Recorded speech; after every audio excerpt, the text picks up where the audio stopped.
Okay, guys, I'm back. Apologies for earlier on. I had to attend to something quickly. So, so tired. When I talk to business owners, or if you are married to a business owner, or potentially, you might want to stick around.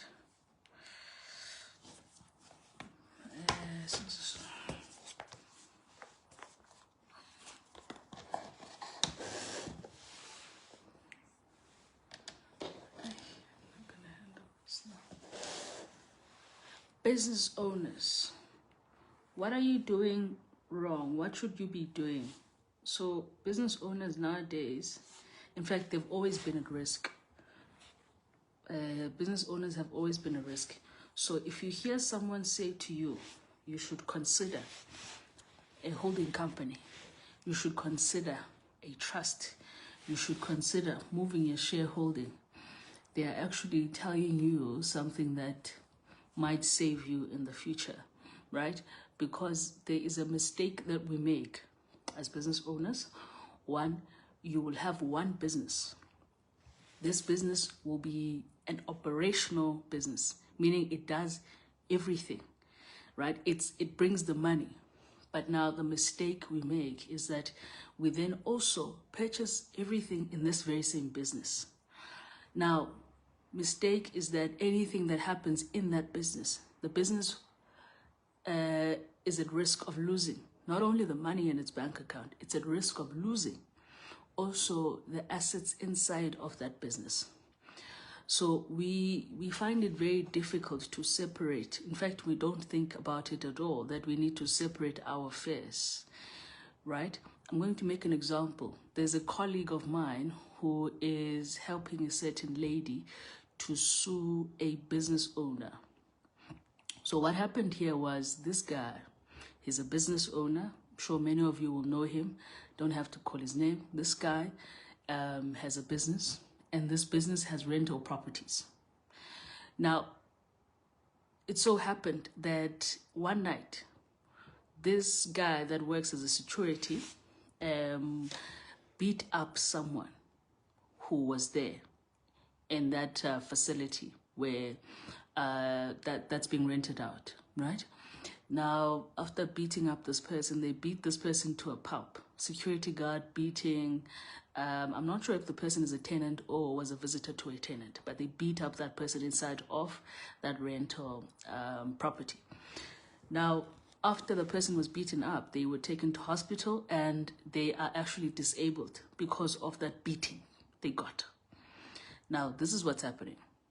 Now, after all of that has transpired, the business owner is being sued. Business owner is being sued not only in terms of the business, but also in his personal capacity. And he's being sued for 10 million rand. Now, why is it a field day, or why will it be a field day if the court agrees and says, in fact, this person must be compensated the 10 million? It's going to be a field day because it seems the rental property is owned by that very same company who hired that employee that beat up that person. So remember, if a person works for you, right, you've hired them and they do such things during the course of that employment, you are going to be in trouble as the business owner, not them. If they happen to beat up somebody, you get sued, not them. You are getting sued vicariously because they are your employee. So this is why now the business owner is in deep. And what's worse is that they are also coming for him in his personal capacity. You know why? Just in case his business cannot pay the full 10 million rand. What would have helped in this instance? What better way could a person have structured their affairs to avoid such a thing? Because this guy was not there. The security guard, out of his crazy attitude, beat up somebody. Now this guy has to pay. What can you do differently as a business owner in this instance? What you're going to do, this is something that obviously I believe you should sit down, because different structures apply to different business owners, right? But if you want to be safe and not lose assets in your business that you've worked hard for, what you're going to do is you're going to separate your business. You're going to have a holding company and also an operational business. Remember, in an operational business, you're dealing with people on a day-to-day basis. So it's easy to be sued. Defamation of character, anything. Somebody could accuse anybody who's working for you or you, the next thing, the business is in trouble. So an operational business is not safe to keep assets because you could lose those assets. This is why then I'm saying explore the option of a holding company. A holding company is not going to be interacting with people. It is simply going to be holding these assets that you have or that have value. For example, in the case of a rental, if the business or the holding company holds the properties, these properties can always be leased to the operational business, and the operational business then can operate. In this instance, for example, they can't really sue the holding company because the holding company is not a part of that situation. If anything goes wrong in the operational business, which deals with people on a day-to-day basis, and anybody tries to sue, the holding company is safe as the owner of those properties. So try to separate things of value from an operational business. Otherwise, you could lose things overnight that you have worked for. This is what we do. We pack things in one business, which is the very same business we use to operate our main business. If a business makes you a lot of money, I will tell you now, that business can also turn against you. A business that has the potential of generating a lot of revenue is a risk. The mere fact that you can make a lot of money, you must just know you can also lose a lot of money. So why not there? Have the shareholding stay somewhere else so you can filter the money out of that business and purchase other things outside of that business. Because once you have everything inside of such a risky business, it means that the losses might just come sooner than you think. Now, also, personally, as a business owner, you're also going to make a lot of money. If a business is lucrative, it means also you are making money as the business owner. See, in this instance, that story that I was telling you about, they are wanting to sue that guy also in his personal capacity for what happened in his business. And it's potentially, if the court says yes, he's going to lose a lot of the things that he has. This is why, as a business owner, the amount of things you have in your personal name should be minimal. They should be minimal, so that if things like this happen and then things are turned against you on a personal level, you have very minimal that's sitting in your name. This is when then you explore things such as trusts. If you're a business owner making money, you should explore things such as trusts to safeguard your assets. You can imagine, you've made millions over the years. You've bought properties in your name. Now the next thing, you're being sued for something that happened in a business. Now you're going to lose personal properties, personal possessions. Doesn't make sense. Protect your assets. Don't have a lot of things in your name. Because also, that's why I was saying also that if you're a spouse to someone who's in business, you also need to be here. Because also, if you have this person who's doing this, that you're married to, you must just know that you guys are not safe. Not only do you guys have the potential of losing a business that brings in money if it's sued? But also, personally, you guys could even lose the properties that that person has bought over the years through that very same business. So you should be talking to your spouse to create a separation. Probably if you still want to keep certain things for whatever reason in your personal name, they should be very minimal. But push things out of your name. This is why sometimes I even say it's a good idea to get married out of community or property, because some of the things can be in the name of the other spouse. But obviously, it's a matter of trust. Some people don't believe that's a good idea. So then that's when you explore something such as a trust. You move those assets out of your name so that by the time they come for you, you have nothing in your name. But the only thing that you have is really an interest in whatever it is, or in that particular trust. You have no ownership. So then they can't come for those assets. Remember, guys, also as business owners, you guys are borrowing money left, right, and center, especially people who have, like I said, very lucrative businesses. It's easy to borrow money because why? You know you're going to make the money back. And you probably want to, diversify, or you want to do something in the business. And so you're like, let me just get R1 million. Now, the next day, things go haywire in the business. It doesn't make that money because business changes anytime, any day. It's not up to you sometimes, right? So when the business changes, the creditors, they come to the business. And let's say they can't satisfy their full debt via that business. They're going to come to you because in most instances, one of the things you'll see is that when these credits are processed, they will also be asking you as the director, and they will also look into your credit score and all of these things. They will assess you as well. Because why? They want to make sure that if that business happens to not be able to satisfy that amount, they're coming for you. They want to see how healthy you are in terms of credit as well from time to time. So which means that you are now compromising yourself personally. So if the business fails, they come for you.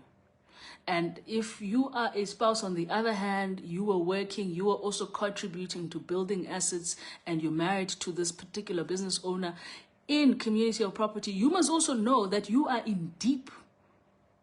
You're not going to be safe. A lot of spouses often say, but I was not a part of the business dealings. I was not even aware. That's the whole point, is that a spouse is not prohibited from entering into certain transactions when they're doing business. If they're doing business, they can take the loans that they want to take. In normal circumstances, they can't stand as surety for any other person. But because it's a business, they can do so without you, without getting your consent, without consulting you. But then unfortunately, when that backfires, it comes back to you as the spouse who's married to them. Like I said, especially if you've been building also in this particular marriage, you've been contributing, you've been a part of this, you're also going to be affected if things go sideways. But had you moved some of these assets out of your names and just have them in a certain entity that you guys benefit from, you would not be in this situation. Because by the time those people come to say, we want our money, etc., they're going to take what's in your name only. And if you live in a property that's not in your name, they can't touch it. They cannot touch it. Unless, of course, you moved it when they were, coming for you, and so you were trying to hide it. But if you do it beforehand, without any sinister intention, just making sure that you don't want to lose your things, you're going to be safe. They can't touch those things. This is why there's a difference between most of the people that look like me and you and other folks, is because we don't think broadly, and we don't think in terms of the future. When our businesses fail, in most instances, they fail and that's it. And you go down to rock bottom. You'd find that a person will not even have a car, will not even have a place to stay. It's because of this. Because when these people come to collect, or if you are sued or something goes wrong, Everything is sitting in the business name, that very same business that they're coming after, and everything is also sitting in your name. The next thing, they take everything. How do you think you're going to bounce back? It's definitely not going to be easy. That is why you find business owners going rock bottom. People are like, yo, you know that person. He or she used to drive this. They used to live here. At least, but guys, if they come for you, at least you should have a place to stay. You should be guaranteed that you're going to have a house, that you're going to have a place to sleep. Imagine going back to where you started because a mistake happened, a mishap in the business that you did not even foresee. Like we said, the security guy or security guard rather in that particular rental property, nobody told them to beat that person in that rental property. The guy did it on his own accord, whilst the business owner was probably doing his own thing, not even thinking that there's anything of that nature happening. But now, because of the actions of another person, they could potentially have to pay 10 million out of pocket. Imagine that's you in your business. What's 10 million going to do? It's going to crush you. You are losing everything. You are losing that house. You are losing everything because you are packing everything in that one operational business. You do this.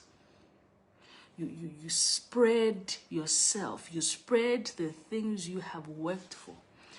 You create a structure for yourself so that even if things go sideways, there's something that you are gunning on. I know there's a property in a trust. I can live in it. We have a place to stay. I know my business doesn't house all of our properties. There's also another business that's got properties that are sitting there. That way, there's a potential of you surviving. So you really need to consider structuring your affairs differently. Otherwise, if you continue in the way that we have started things, we're just going to lose a lot. You don't want to find yourself in that situation. Also, we just must be, this one, I know, typical, but we cannot run away from the fact that most of us here are married in community of property. And our spouses sometimes change their minds and don't want to be married to us. It's part of it. It's part of nature. It happens at times that they don't want to be married to us. Now, when that person does not want to be married to you, what's the potential of you losing the things you've worked for? Remember, if you own a business, it means you are 100% shareholder. Shares have value. So when you're saying, or somebody's saying they're leaving you, we have to calculate that shareholding. Imagine now your business is worth 10 million. How much is your share in that business? You have to calculate that. So which means when this person leaves, they might have to leave with a portion of that business or a value of that business along with them. Meaning that that business could be affected or you could be affected. Don't forget, any property you have in your name as well, they are taking half of it. They're taking half of it because they were also in this marriage. So do you see why it's not a good idea to have everything in your name? Everything in the business's name? Because if the person is going, they must get what is due to them. And the law says they've got a right to get 50% of everything in this marriage. It's unfortunate if they are a spouse that stays at home and they never contributed since they got married to you. You might be disgruntled, but unfortunately they have to get what is due to them. So consider other structures. Consider other entities. Spread yourself. Be invisible. Look poor on paper. You don't have to have things written in your name for you to be wealthy. In fact, the wealthy have nothing in their name. When you're coming for them, you're probably going to see one or two things. You don't need those things in your name. Keep the cars in your name, it's fine. You can do that. But everything else, keep it poor. You don't have to look rich. As long as you know that you are comfortable and your interests are protected, that is what is important. Don't miss that. Now also, another one that's an issue is this situation that if you happen to die, you are a problem also if you're a business owner. You're a big problem. One, you are a problem because you probably borrowed again. Money's in that business. Let's say it's one business, everything is in there. And also personally, everything is in your name. What normally happens when you die? If you had taken out any debt in that business, obviously the creditors are going to come to collect from the business because now you as the surety have fallen away. They've lost you as somebody who's a guarantee that if things go wrong, you can come to me. You have now died. They don't feel comfortable then when something like this happens. So they go to the business and they're like, we want our full amount, all right? Unless you're going to find someone who's going to stand a surety that we deem qualifies. But if there's no such a person, we want our money back in full. Now, if the money is not in the bank, what are they doing? Obviously, every property that's in the business is being attached. Now, if it happens, and it has happened before to others, if it happens that the money is not enough because the properties unfortunately don't cover this money that you've borrowed, they're coming to your estate. They are coming to your estate. Mind you, in most instances, business owners would, what's going on here? Oh my goodness.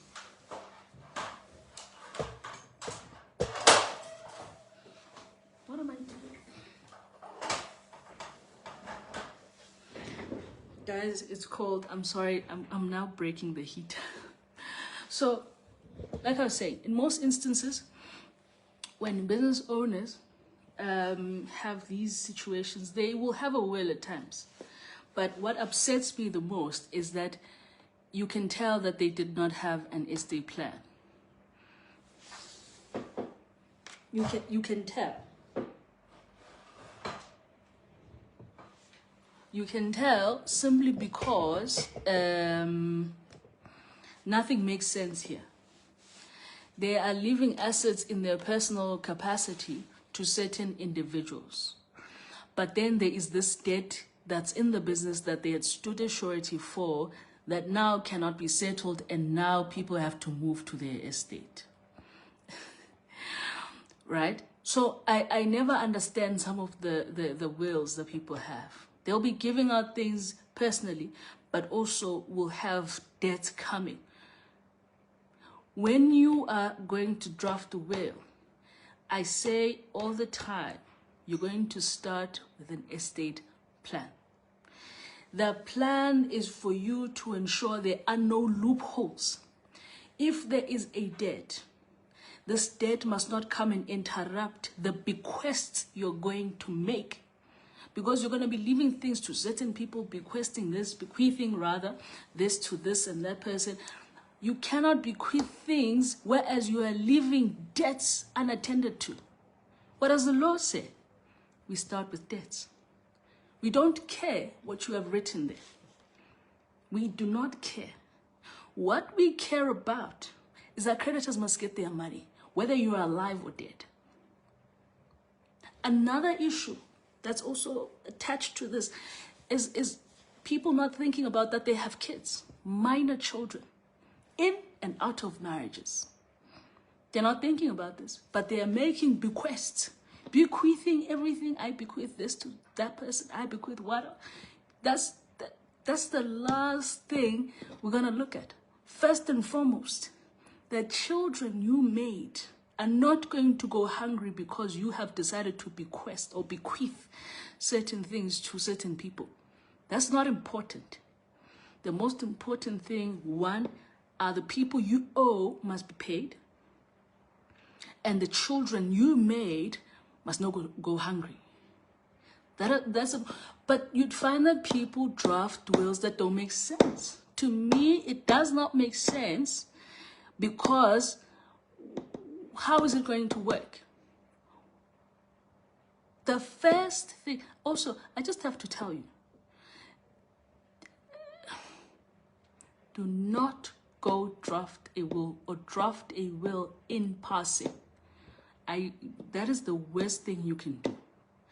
A lot of the times, the reason we have this problem as well is because people do this will drafting thing in passing. No, I was buying a house. I was then offered to draft the will by certain people. I said yes. What does the will say? They don't know. And those people did not even take the time to sit down and plan with you because they just wanted you to draft the will. Other people went to the bank to do a certain transaction, did not think about nothing. The next thing they are being offered, hey, do you also want a will? Oh, why not? Because it's free. If you're a business owner drafting free wills, I am judging you from where I'm sitting. I am judging you as a business owner. Free wills. Because if you're drafting a free will, who's going to be sitting down with you to go through your affairs? Because we need to see your affairs. What do they look like? This is why often people say they are scammed.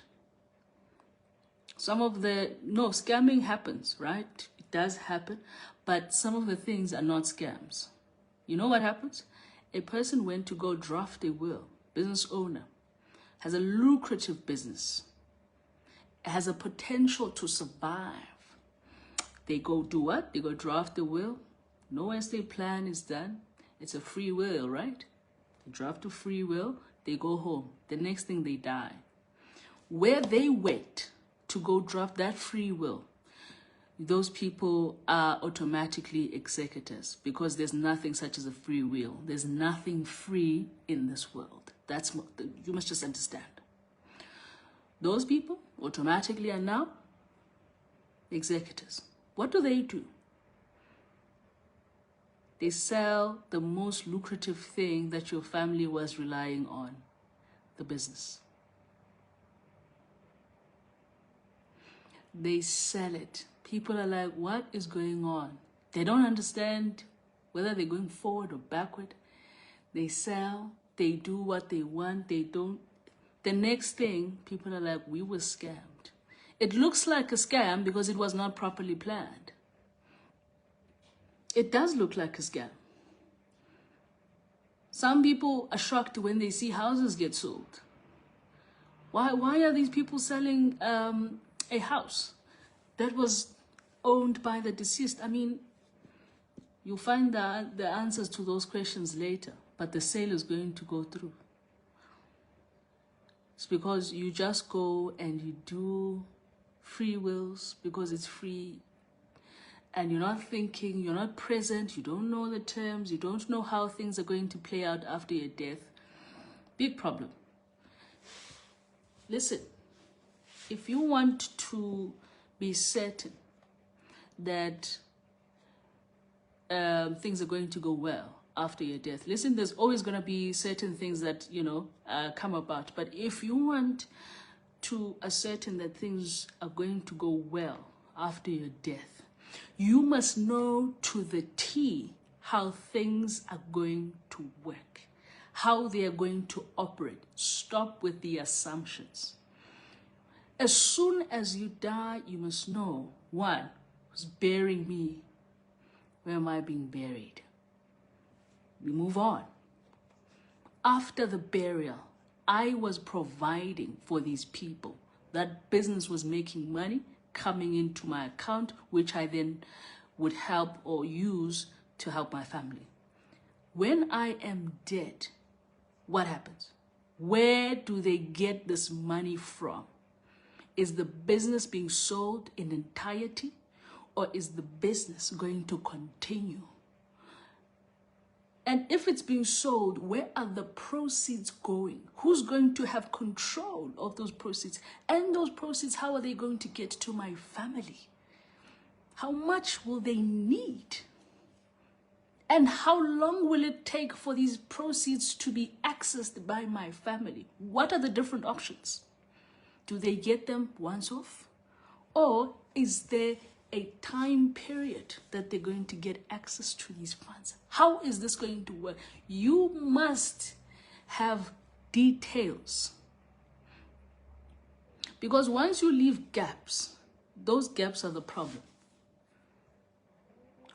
Those gaps are the problem. Do not assume.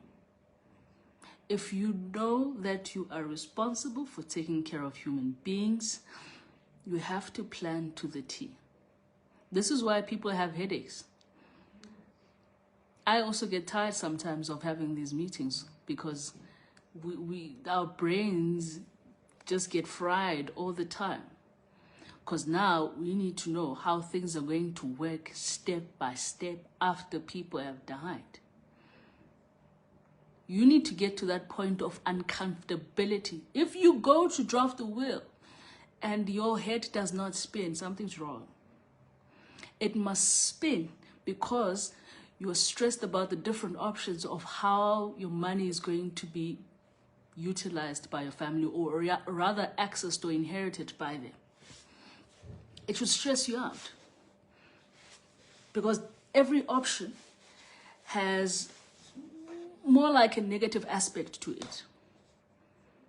If we're saying take the money, the kids must inherit it, they're not going to get it. It's going straight to the government guardians fund. That's another stress issue. Is it not going to be stolen? Will my family really get it if it goes there? Another concern is if it goes to a trust, who's in control of this trust? Will they not steal this money? Can I trust my family to protect the interests of my children? All of the options you're going to be placed with on the table must give you a headache. But at the end of the day, you must know what's going to happen to everything you own, including that business. Also, when you're a business owner, if you're saying you're going to leave a business, I want you to be practical. I want you to be practical. Who in that family of yours is going to run that business? I really want to know. Who? Most of the people that I talk to, no family goes to their business. They're on their own, just like me.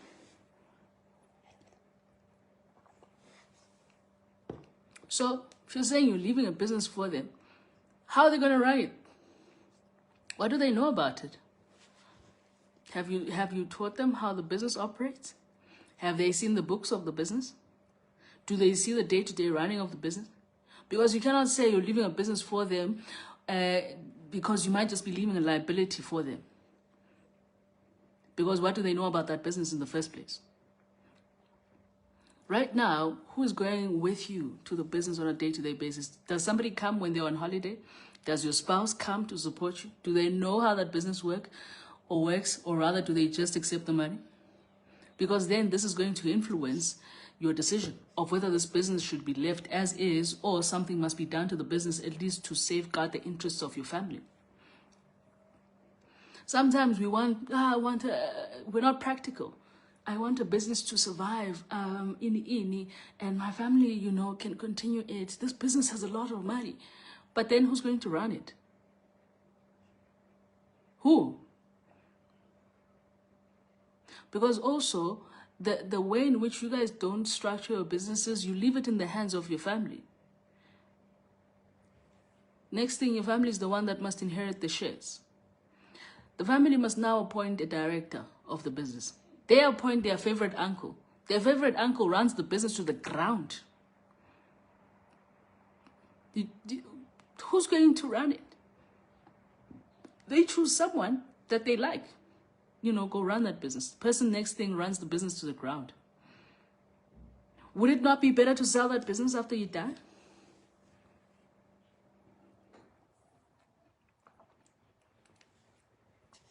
Would it not be better?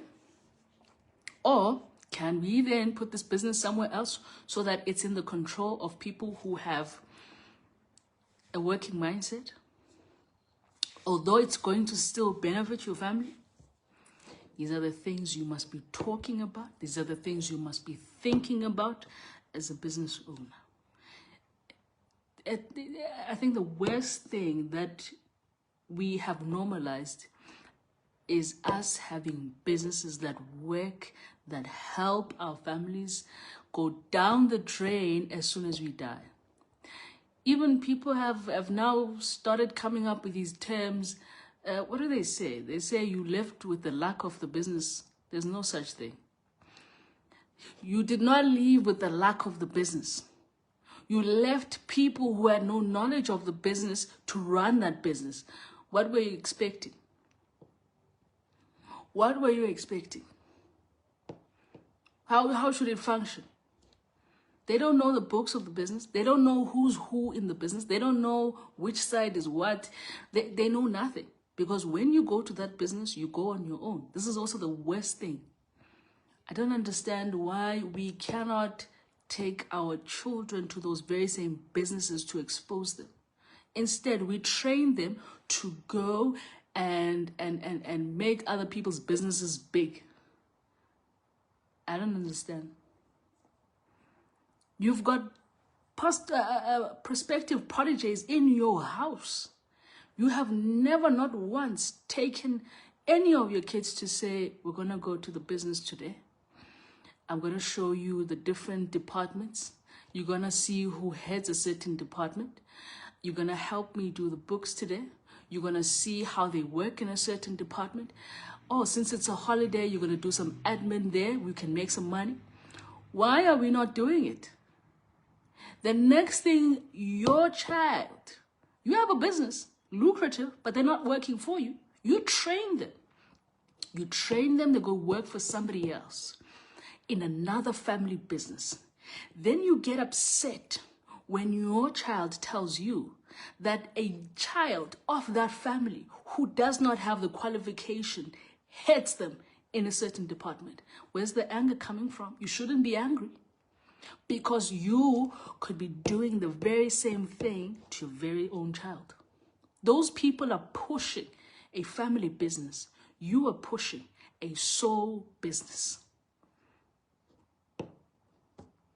Business owners do things differently. I think I'm talking too much. But yeah, I'm not liking what I'm seeing. Great businesses going under, families having to start all over again from square one. But there are people who've built formidable businesses here, but they die with those businesses.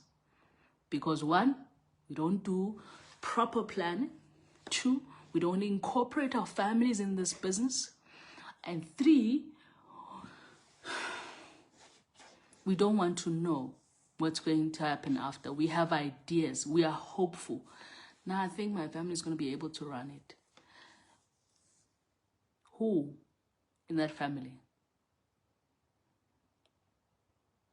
Anyway, enough for today. I just wanted to come on here to tell you that I hope you make better choices for yourself and your family. I hope you do things differently. Change the status quo. We have businesses that make money. I have seen you guys make a lot of money.